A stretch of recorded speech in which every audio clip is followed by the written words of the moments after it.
नमस्कार मित्रांनो, माझे नाव बाळासाहेब पवार आहे आणि मी LIC ऑफ इंडियामधनं बोलत आहे. मित्रांनो, प्रत्येक माणसाला जीवनामध्ये सतत पैसे लागत असतात. पैशाशिवाय माणूस जगू शकत नाही आणि पैशाचं मोठं ॲग्रीमेंट LIC ऑफ इंडियामध्येच मिळतं. जसं आपण पाहतो, प्रत्येकजण काम करत असतो, नोकरी व्यवसाय करत असतो, पैसे कमवत असतो. परंतु एक दिवस असा येतो की आपण उतारवय होतं आपले शरीराचे पार्ट काम करत नाही, आपण म्हातारा होतो. हा निसर्गाचा नियम आहे, तुमचा आणि माझा नाही. त्यानंतर आपला खर्च तर चालूच असतो. आपण पैशाचं कसं मॅनेज करणार, कसं? आता तर आपण पाहतोय भारत सरकारच्या नोकऱ्या आणि राज्य सरकारच्या नोकऱ्या यामध्ये पेन्शन नाही. आणि मित्रांनो, आपण हे 2-4 वर्षामध्ये पाहिलं असेल, महागाई किती झपाट्यानं वाढत आहे. आपण ह्याचा कधी आपण विचार पण करत नाही. मित्रांनो, गंभीर्याने विचार करण्याची गरज आहे, नाहीतरी आपल्याला उशिरा कळून उपयोग होणार नाही.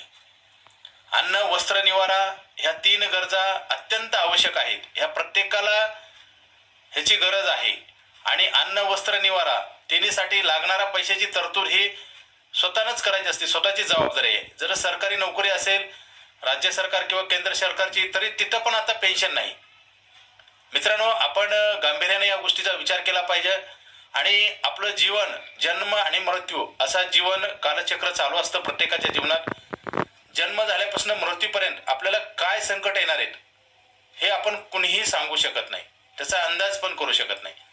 मित्रांनो, 3D आपण म्हणतो, 3D 3D म्हणजे डेथ, डिसॅबिलिटी आणि डिसीज.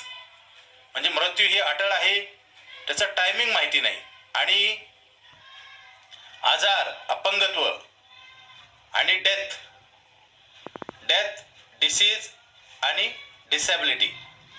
डिसीज म्हणजे मोठ्या प्रकारचे कुठले गंभीर आजार होणं, कॅन्सर, किडनी फेल होणे, पॅरालिसिस, हे जे कुठले गंभीर आजार कुणाच्या आयुष्यामध्ये कधी येतील हे सांगता येत नाही.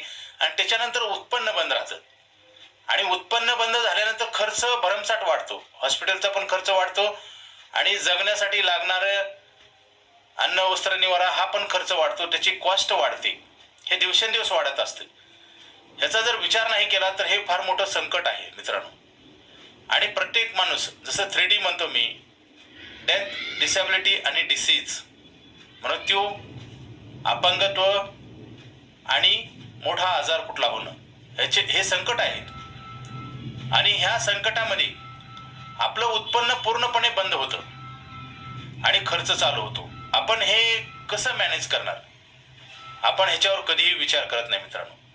आणि एक सत्य आहे, 4थी गोष्ट, की माणूस म्हातारा होतो, रिटायर होतो.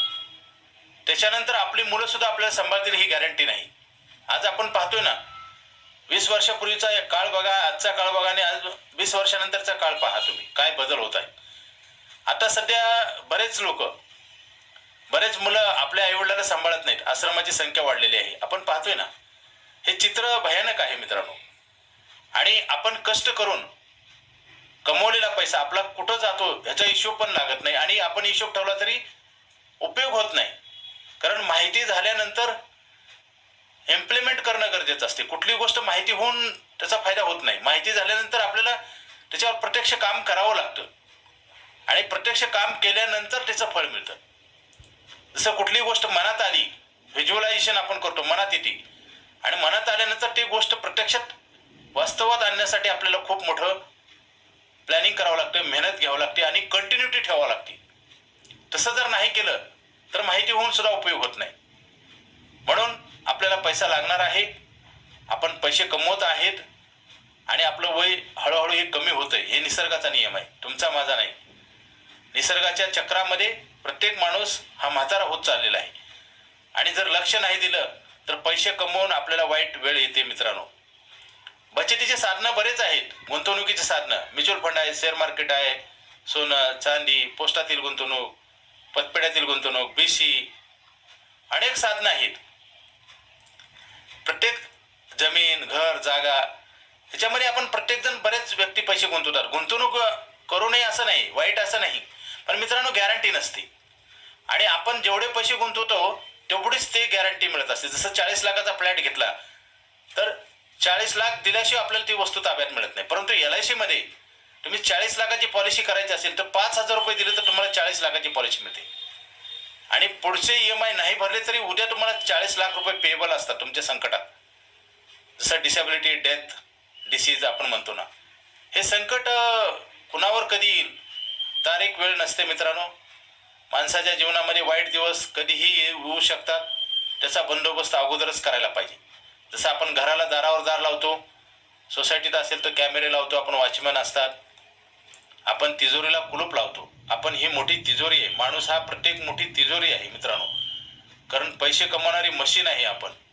आणि ते जर सिक्युअर नसेल तर येणारं संकट नक्की ठरलेलं असतं मित्रांनो. बऱ्याच व्यक्तीला आम्ही जे सांगतो, मी माहिती सांगतो ती प्रत्येकाला माहिती आहे, नवीन नाही. परंतु आठवण करून देणं गरजेचं आहे. म्हणून मी तुम्हाला हा व्हिडिओ पाठवत आहे. मित्रांनो, आपण नेहमी आपलं रात्रंदिवस आपलं चक्र चालू आहे.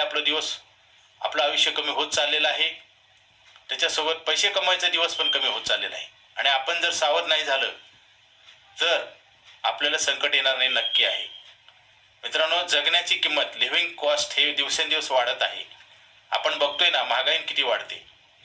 आज 15 रुपयाला वडापाव आहे, 15 रुपयाला चहा आहे मित्रांनो. अजून 10-20 वर्षाला नक्की वाढेल का नाही? आणि वाढलं तर आपल्याकडे काय प्लॅनिंग घेण्यासाठी? एक दिवस नोकरी संपणार आहे, व्यवसाय असेल तर आपण काम करू शकणार नाही. शरीराची स्पेअर पार्ट आहे, डोळा, हात, पाय, ह्याची इंद्रियाची ताकद कमी होणार आहे. हा निसर्गाचा नियम आहे, मी काही चुकीचं बोलत नाही. त्याच्यानंतर आपले कमवलेले पैसे आपण किती दिवस आपण चालवणार त्याच्यातनं? हा गंभीर प्रश्न आहे. येणारे पैसे सिक्युअर करणं गरजेचं आहे. इन्कम सिक्युरिटी, आपण जे पैसे कमवणार आहे ते सुरक्षित करणं गरजेचं आहे. जसं आपण सोनं, चांदी, पैसा असेल तर कुठं लॉकरमध्ये ठेवतो का नाही? सुरक्षित ठेवतो. नाही ठेवलं तर काय होईल? नुकसान होईल आणि उशिरा कळून उपयोग होत नाही. मित्रांनो, आपण पैसे कमवतोय परंतु बचत जर नाही केली, आणि बचत योग्य ठिकाणी कुठं करायची हे महत्त्वाचा मुद्दा आहे.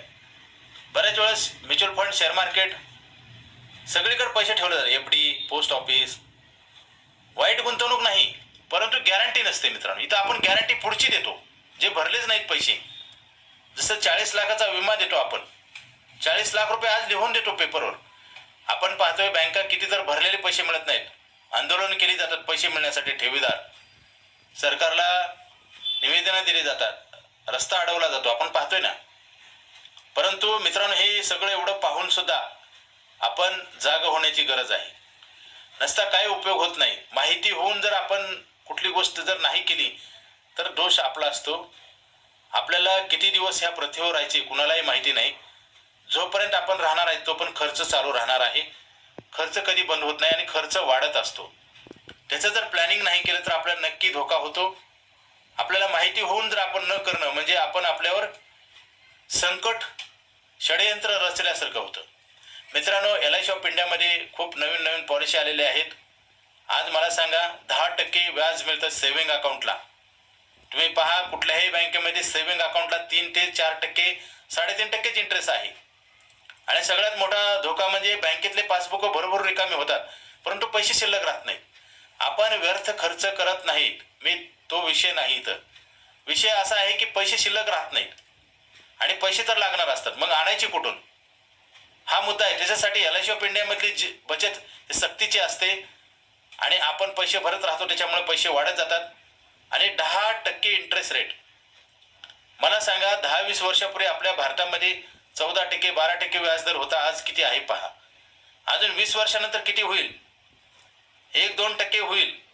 कारण देश ज्यावेळेस प्रगती करतो, डेव्हलप कंट्री होतो, त्यावेळेस व्याजदर कमी खूप होतात. तुम्ही उदाहरण पहा, अमेरिका, जपान, जे प्रगत राष्ट्र आहेत त्यांचा व्याजदर पहा, तुमच्या लक्षात येईल. भारत पण प्रगती करतोय आणि भारताचा पण व्याजदर फार कमी होणार आणि 1-2% येऊन जाणार. त्यावेळेस LIC ऑफ इंडिया तुम्हाला 10% देणार आहे, life time tax free, life time आयुष्यभर तुम्हाला इन्कम देणार आहे 10%. आणि प्रीमियम फक्त 5 वर्ष भरायचं आहे. मित्रांनो, शॉर्ट टर्म मध्ये लॉंग टर्म गॅरंटी असं फक्त LIC ऑफ इंडिया देऊ शकते, दुसरं कोणीही देऊ शकणार नाही. आज आपण बँकेमध्ये FD करायला गेलो तर 20-25 वर्षाची FD मिळत नाही. तुम्ही बघा जाऊन, ते उलटं सांगतात. देता येत नसले तर ते काय सांगतात, 5-5 वर्षाला तेच पैसे करा, आपल्याला वेगळ्या मार्गाने सांगितलं जातं, कारण त्यांच्याकडे तसं अवेलेबिलिटी नसते. कारण मार्केट चेंज होतं, त्याच्यामुळे कुणीही लॉंग टर्म गॅरंटी देत नाही. परंतु मित्रांनो, LIC ऑफ इंडिया आपल्याला लॉंग टर्म गॅरंटी देते. आपल्याला 10% आयुष्यभर पैसे मिळणार आहेत. आणि इन्शुरन्स पण मित्रांनो, आपल्याला पैसा लागणार असतो आणि त्याचं जर प्लॅनिंग केलं तर आपल्याला नक्की सुखी दिवस येतील. नाहीतरी जसं पाऊस 4च महिने पडतो, त्याच्यात पण काही दिवस पडत नसतो, परंतु आपल्याला पाणी वर्षभर लागतं. आपण धरणं मोठी मोठी बांधून पाणी अडवतो का नाही, त्याच्यामुळे मोठी मोठी शहरं मुंबई, पुणे, कलकत्ता, मद्रास हे मोठे मोठे भारतातले शहरं आहेत ना, त्यांना पाणी पुरण्यासाठी मोठे मोठे डॅम बांधलेत. हे कशासाठी बांधलेत? कारण पाणी तर वर्षभर लागतं, 12 महिने, परंतु पावसाळा फक्त 4 महिने असतो, त्याच्यात पण 4 महिने पडत नाही. तसं धरणाची दारं जर आपण पावसाळा संपल्यावर जर अडवली तर काय होईल? पाणी प्यायला मिळणार. तसंच आहे मित्रांनो, तुम्ही आज जे पैसे कमवताय, एक दिवस म्हातार होणार, त्यानंतर काय होईल परिस्थिती पहा. साध्या गोष्टी आहेत, विचार करण्याची गरज आहे. जसं शेतकरी पेरणी करतो, का करतो? धान्य वाढवण्यासाठी. त्याला कसली गॅरंटी नसते मित्रांनो, किती भाव लागेल, किती धान्य निघेल. कधी कधी ओला कोरडा दुष्काळ पडतो, तरी तो पेरणी करतो, आशावादी आहे. तो कधी पेरणी न करता थांबवत नाही. परंतु जसं आपण मुलांना शाळेत पाठवतो, कॉलेजला पाठवतो, पासची गॅरंटी असते का? नोकरीची गॅरंटी असते का? मग का करतो आपण? जसं रुग्ण एखादा ट्रीटमेंट घेतो, का घेतो? त्याला गॅरंटी डॉक्टरला जर गॅरंटी मागितली तर तो ट्रीटमेंटच देणार नाही डॉक्टर. मित्रांनो, ह्या छोट्या छोट्या गोष्टी आहेत. जसं घराला आपण कुलूप लावतो, दार लावतो, गोदरेजचं कुलूप लावतो, दारावर दार लावतो, कॅमेरे लावतो, वॉचमॅन ठेवतो. कशासाठी? सिक्युरिटी. माणूस हा पैसे कमवणारा निसर्गातला व्यक्ती आहे आणि त्याची जर सिक्युरिटी आपल्याला मिळत असेल तर आपण का घेऊ नये? आणि ही सिक्युरिटी आपल्या सेव्हिंगच्या माध्यमातून मिळते, बचतीच्या माध्यमात. आणि बचतीवर 2-3% बँकेमध्ये व्याज मिळतं, आपण 10% देतो आणि इन्शुरन्स पण देतो. हे सुवर्ण संधी सोडू नका. थोड्याच दिवसात हा प्लॅन बंद होणार आहे. मित्रांनो, संधी माणसाच्या आयुष्यात बार बार येत नसते. संधी आल्यानंतर त्याचं सोनं करायचं हे आपल्याच हातात असतं. आपण जर वेळ लावलात तर फक्त आपल्याला पश्चाताप होईल आणि चिंता करावी लागेल आणि त्या फायद्यापासून आपण वंचित होतो. जसं एखाद्या विद्यार्थ्यानं अभ्यास नाही केला चांगला तर काय होईल? मार्क कमी पडतील, कुठं ॲडमिशनला, चांगल्या कॉलेजला ॲडमिशन मिळणार नाही, नोकरी पण जाऊ शकते आणि त्याचं जे वाईट परिणाम आहे आयुष्यावर भोगावे लागतात. मित्रांनो, तसंच आहे. तुम्हाला एवढं सांगण्याचं एकच आहे, भारतामध्ये आज सुद्धा पहा, भारताला स्वातंत्र्य मिळाले पण आर्थिकदृष्ट्या स्वातंत्र्य नाही मिळालेलं.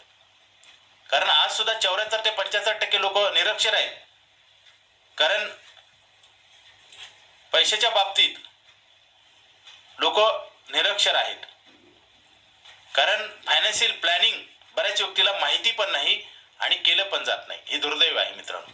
पैसे तर सगळेच कमवतात पण सगळ्याकडे पैसे राहत नाही. त्याचं कारण आहे कारण लिटरसी आहे, अज्ञान आहे, आर्थिकदृष्ट्या अज्ञान आहे. पैसे कमवले जातात आणि सहज खर्च केला जातो. खर्च वाढतो ऑटोमॅटिक. त्याला कंट्रोल करणं आपल्याच हातात असतं. मित्रांनो, काही संकट जी येतात त्याला आपल्याला वेळ असतो त्याचं प्लॅनिंग करायला, परंतु त्या वेळेत जर नाही केलं तर परत संधी कधीच मिळत नाही आणि संकटात आपण सफर होतो आणि त्याचा फायदा दुसऱ्याला होतो. आज सुद्धा बँका, मी टीका करत नाही, बँकेचं काम काय आहे? ठेवी घेणे आणि कर्ज देणे. आज मला सांगा, FDला 5 ते 6% व्याजदर आहे आणि लोनला किती आहे? 10%, 8%. आपण पाहतोय ना काय होतं, पैसे आपण ठेवत नाही आणि ठेवले तर कुठं ठेवतो आपण? बँकेत. सेव्हिंग अकाउंट नाव आहे, सेव्हिंग अकाउंट. परंतु पैसे खरंच वाचतात का? पैसे राहत नाही. आपण व्यर्थ खर्च करत नाही परंतु पैसे शिल्लक राहत नाहीत आणि आपलं पैसे कमवायचं वय पण निघून जातं आणि नंतर आपल्याला खाडकन जाग येते. मित्रांनो, असं होऊ नये म्हणून हा व्हिडिओ कॉल रेकॉर्डिंग पाठवत आहे. मित्रांनो, तुम्ही लगेच फोन करा. माझा मोबाईल नंबर 9890468671. हा जर नाही लागला तर दुसरा एक नंबर आहे 9890768562. पवार बाळासाहेब. लाईफ टाईम पैसे मिळायचा प्लॅन आहे. लवकरात लवकर घ्या. फक्त 5 वर्ष भरायचे, आयुष्यभर इन्कम मिळणार आहे. ही सुवर्ण संधी सोडू नका. फक्त 2-3 दिवस राहिलेले आहेत. Okay, thank you.